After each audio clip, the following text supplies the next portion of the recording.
The Outsiders, Chapter 7. Now there were three of us sitting in the waiting room waiting to hear how Dally and Johnny were. Then the reporters and the police came. They asked too many questions too fast and got me mixed up. If you want to know the truth, I wasn't feeling real good in the first place. Kind of sick, really, and I'm scared of policemen anyway. The reporters fired one question right after another at me and got me so confused I didn't know what was coming off.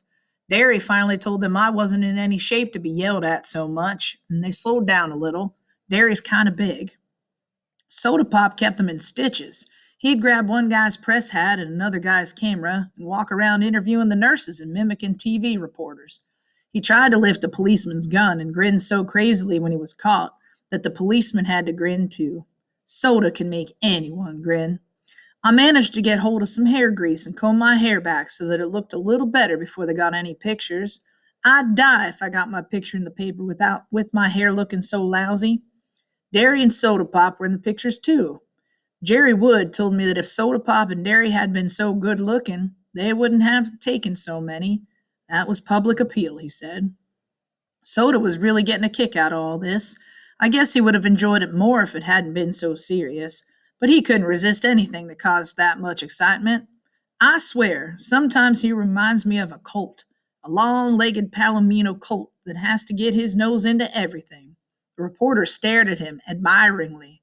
I told you he looks like a movie star, and he kind of radiates. Finally, even Soda Pop got tired of the reporter. He gets bored with the same old thing after a time, and stretching out on the long bench, he put his head in Derry's lap and went to sleep. I guess both of them were tired. It was late at night, and I knew they hadn't had much sleep during the week. Even while I was answering questions, I remembered that it had only been a few hours since I was sleeping off a smoke in the corner of the church.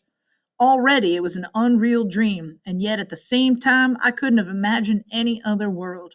Finally, the reporters started to leave, along with the police.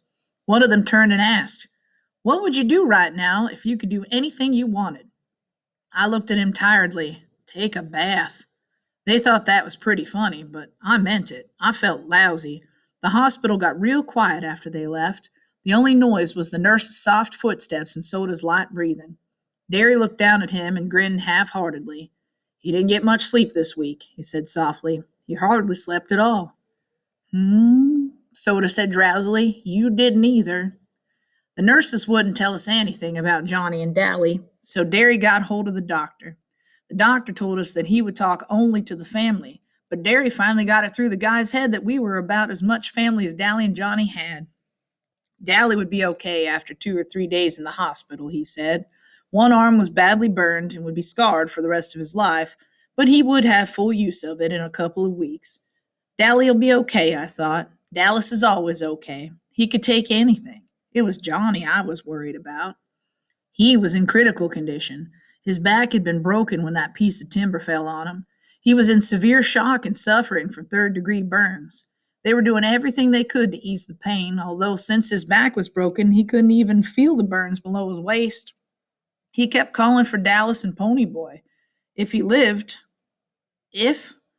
Please no, I thought. Please not if.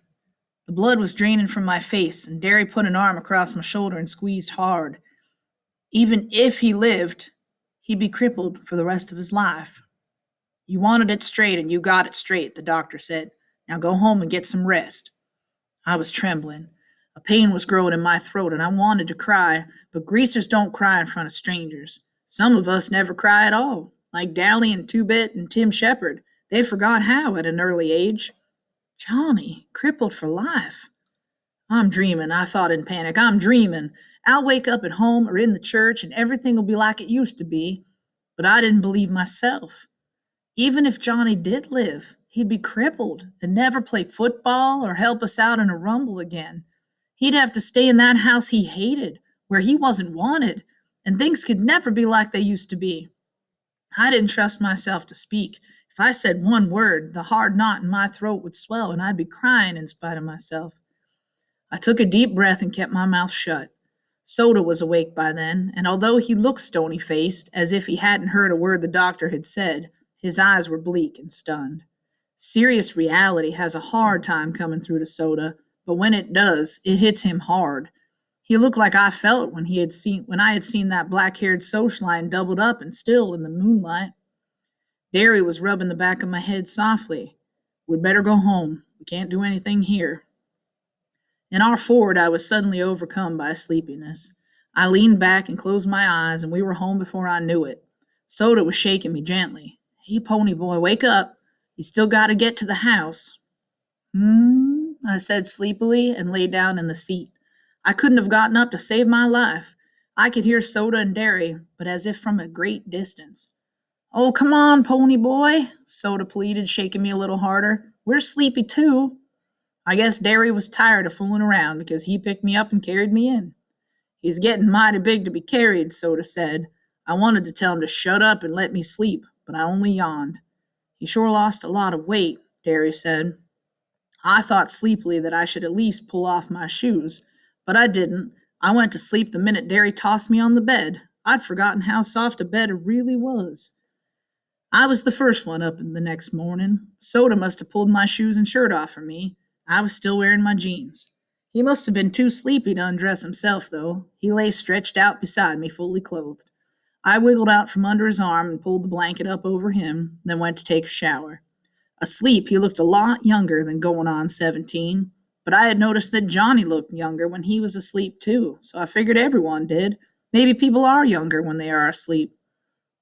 After my shower, I put on some clean clothes and spent 5 minutes or so hunting for a hint of beard on my face and mourning over my hair. That bum haircut made my ears stick out.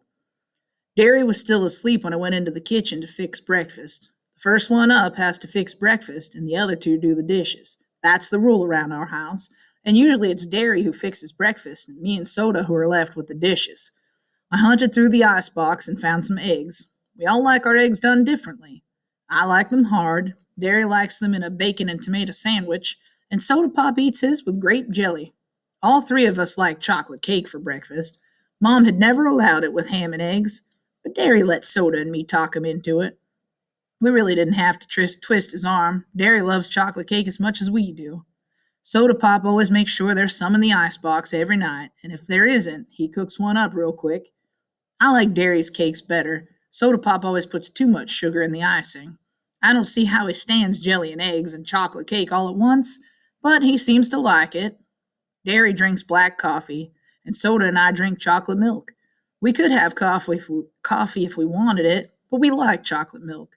All three of us are crazy about chocolate stuff. Soda says if they ever make a chocolate cigarette, I'll have it made. Anybody home? A familiar voice called through the front screen, and Two-Bit and Steve came in. We always just stick our heads in each other's houses and holler, hey, and walk in. Our front door is always unlocked in case one of the boys is hacked off at his parents' and needs a place to lay over and cool off. We never could tell who we'd find stretched out on the sofa in the morning. It was usually Steve, whose father told him about once a week to get out and never come back. It kind of bugs Steve, even if his old man does give him $5 or $6 the next day to make up for it. Or it might be Dally, who lived anywhere he could. Once we even found Tim Shepard, leader of the Shepard gang, and far from his own turf, reading the morning paper in the armchair. He merely looked up, said hi, and strolled out without staying for breakfast.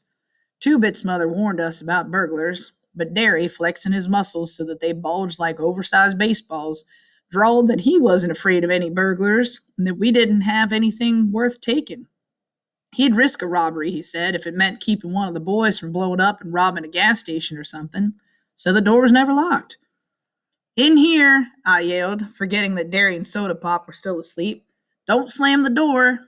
They slammed the door, of course, and Two-Bit came running into the kitchen. He caught me by the upper arms and swung me around, ignoring the fact that I had 2 uncooked eggs in my hand. Hey, pony boy, he cried gleefully. Long time no see. You would have thought it had been 5 years instead of 5 days since I'd seen him last, but I didn't mind. I like old Two-Bit. He's a good buddy to have. He spun me into Steve, who gave me a playful slap on my bruised back and shoved me across the room. One of the eggs went flying. It landed on the clock, and I tightened my grip on the other one so that it crushed and ran all over my hand. Now look what you did, I griped. There went our breakfast. Can't you two wait till I set the eggs down before you go shoving me all over the country? I really was a little mad because I had just realized how long it had been since I'd eaten anything. The last thing I'd eaten was a hot fudge sundae at the Dairy Queen in Windricksville, and I was hungry. Two Bit was walking in a slow circle around me, and I sighed because I knew what was coming. Man, Dig Baldy here. He was staring at my head as he circled me. I wouldn't have believed it. I thought all the wild Indians in Oklahoma had been tamed. What little squaw's got that tough looking mop of yours, pony boy? Aw, lay off, I said. I wasn't feeling too good in the first place. Kind of like I was coming down with something. Two Bit winked at Steve, and Steve said, why, he had to get a haircut to get his picture in the paper. They'd never believe a greasy looking mug could be a hero. How do you like being a hero, big shot? How do I like what?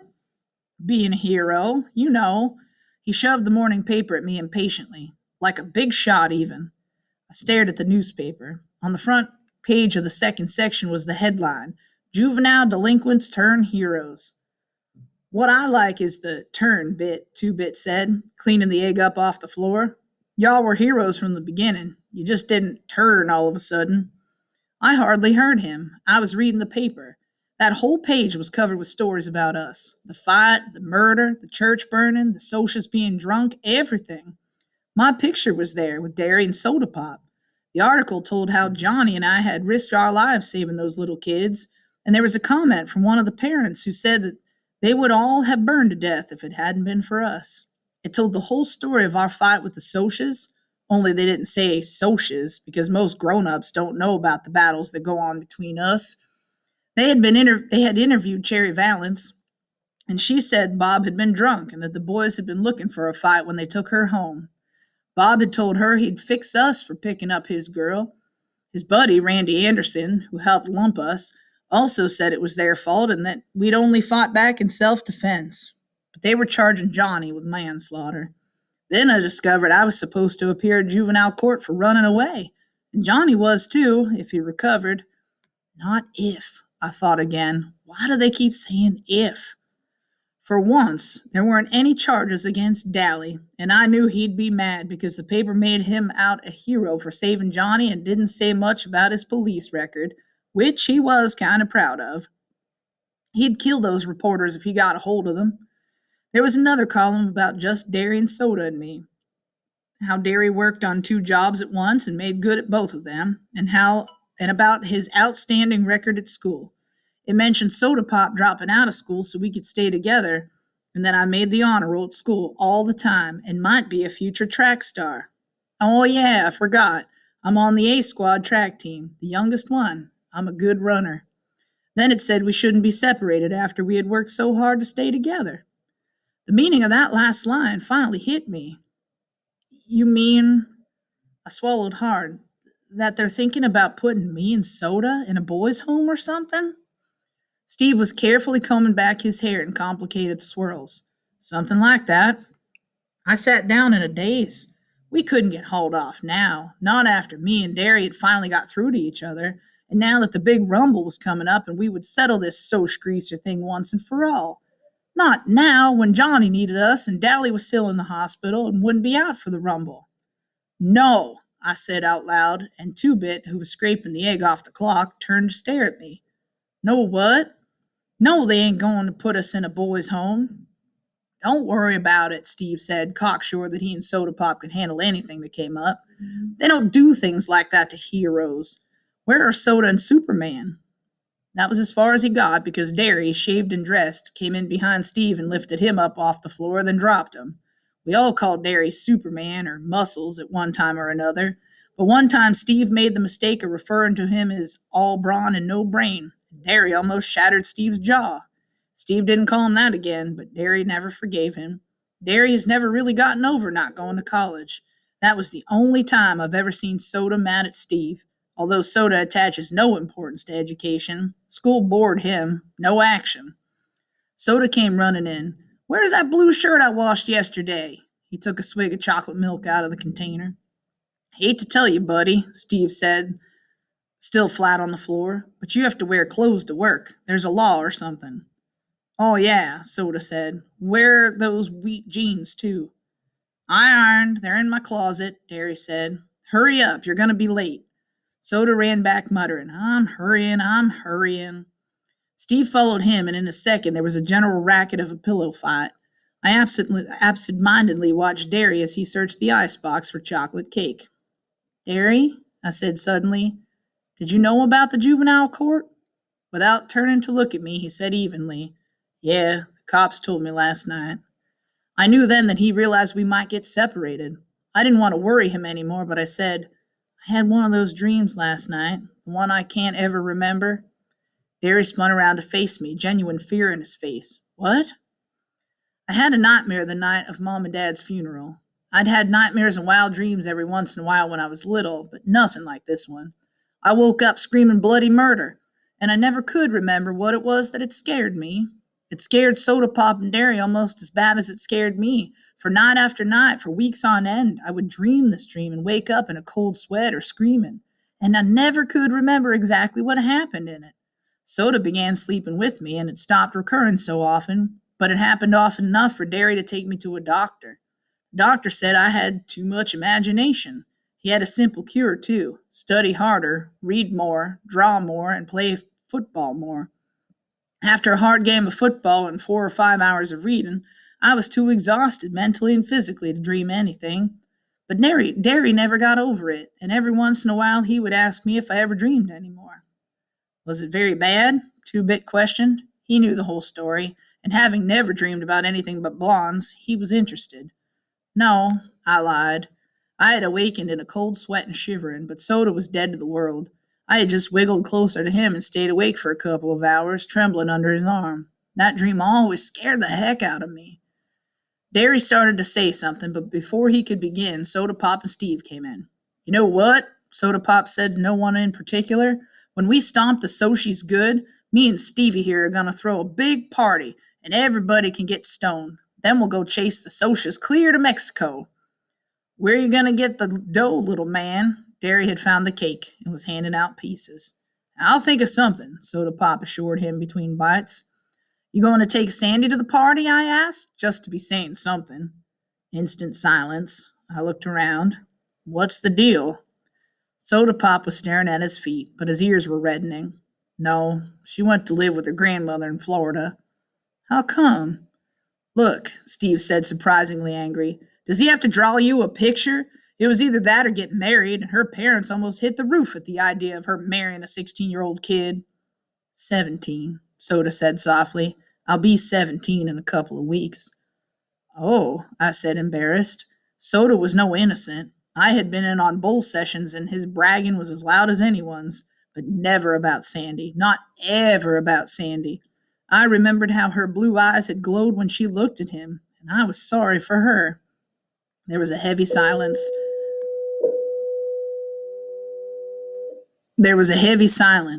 Then Derry said, We'd better get on to work, Pepsi Cola. Derry rarely called Soda by Dad's pet nickname for him, but he did so then because he knew how miserable Soda Pop was about Sandy. I hate to leave you here by yourself, pony boy, Derry said slowly. Maybe I ought to take the day off. I've stayed by my lonesome before. You can't afford a day off. Yeah, but you just got back, and I really ought to stay.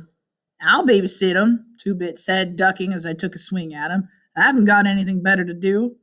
Why don't you get a job? Steve said. Ever consider working for a living? Work? Two-Bit was aghast. And ruin my rep? I wouldn't be babysitting the kid here if I knew of some good day nursery open on Saturdays. I pulled his chair over backward and jumped on him, but he had me down in a second.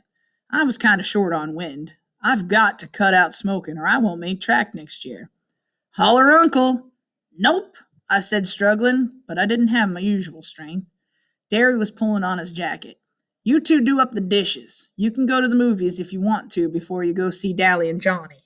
He paused for a second, watching Two-Bit squash the heck out of me. Two-Bit, lay off. He ain't looking so good. Pony boy, you take a couple of aspirins and go easy. You smoke more than a pack today and I'll skin you. Understood? Yeah, I said, getting to my feet. You carry more than one bundle of roofing at a time today and me and Soda'll skin you. Understood? He grinned one of his rare grins. Yeah, see y'all this afternoon.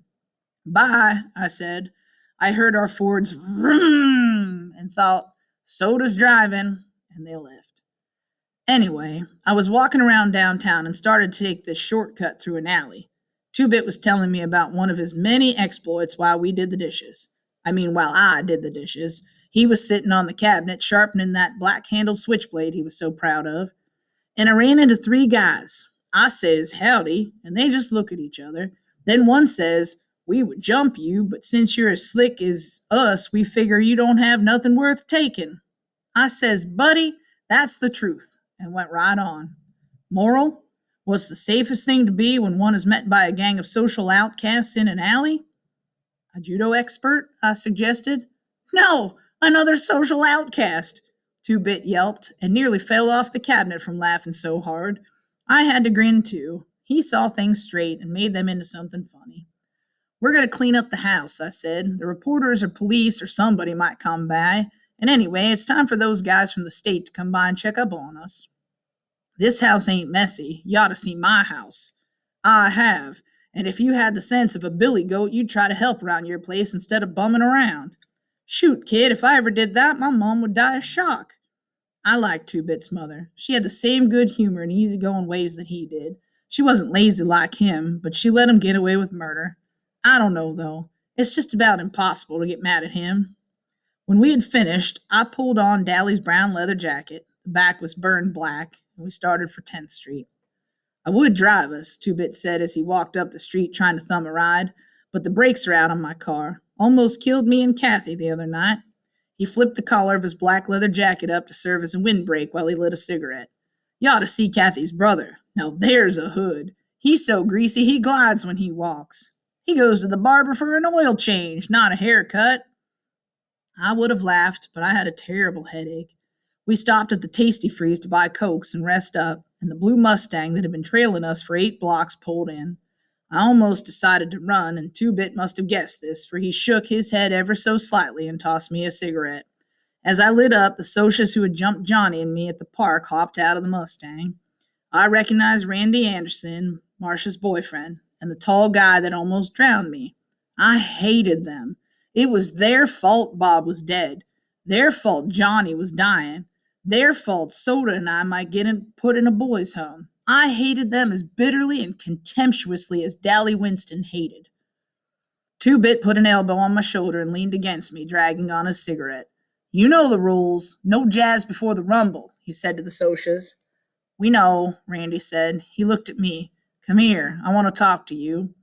I glanced at Two Bit. He shrugged. I followed Randy over to his car out of earshot of the rest. We sat there in his car for a second, silent.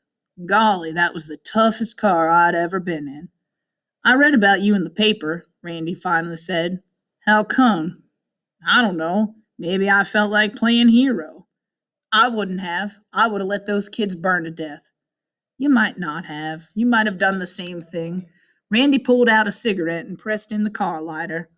I don't know. I don't know anything anymore. I would never have believed a greaser could pull something like that.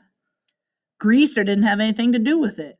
My buddy over there wouldn't have done it. Maybe you would have done the same thing. Maybe a friend of yours wouldn't have. It's the individual. I'm not going to show at the Rumble tonight, Randy said slowly. I took a good look at him.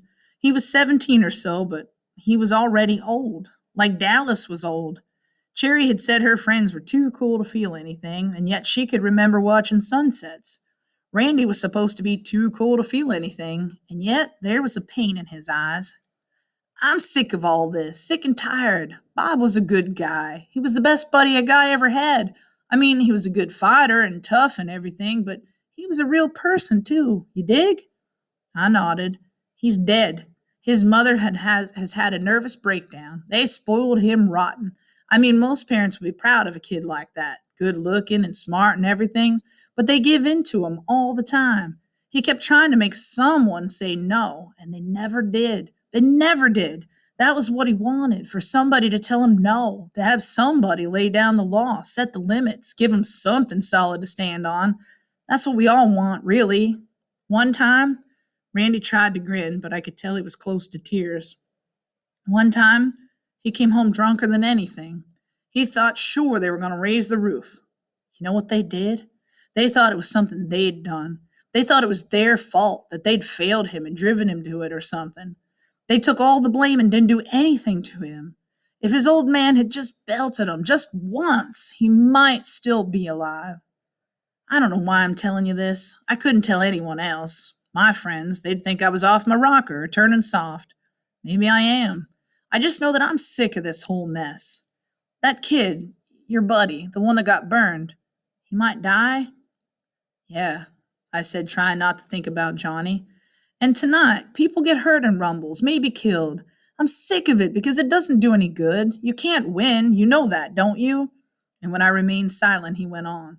You can't win even if you whip us. You'll still be where you were before, at the bottom, and we'll still be the lucky ones with all the breaks. So it doesn't do any good, the fighting and the killing. It doesn't prove a thing. We'll forget it if you win, or if you don't. Greasers will still be greasers, and socias will still be socias. Sometimes I think it's the ones in the middle that are really the lucky stiffs. He took a deep breath. So I'd fight if I thought it'd do any good. I think I'm going to leave town, take my little old Mustang and all the dough I can carry and get out. Running away won't help. Oh, hell, I know it. Randy half sobbed. But what can I do? I'm marked chicken if I punk out at the Rumble, and I'd hate myself if I didn't. I don't know what to do. I'd help you if I could, I said. I remembered Cherry's voice. Things are rough all over. I knew then what she meant. He looked at me. No, you wouldn't. I'm a soch. You get a little money and the whole world hates you. No, I said, you hate the whole world. He just looked at me. From the way he looked, he could have been 10 years older than he was. I got out of the car. You would have saved those kids if you had been there, he said. You'd have saved them the same as we did. Thanks, Grease, he said, trying to grin. Then he stopped. I didn't mean that. I meant, thanks, kid. My name's Ponyboy, I said. Nice talking to you, Randy. I walked over to Two-Bit, and Randy honked for his friends to come and get into the car. What'd he want? Two-Bit asked. What did Mr. Super Soch have to say? He ain't a Soch, I said. He's just a guy. He just wanted to talk. You want to see a movie before we go see Johnny in Dallas? Nope, I said, lighting up another weed. I still had a headache, but I felt better. Sochas were just guys, after all. Things were rough all over, but it was better that way. That way you could tell the other guy was human too.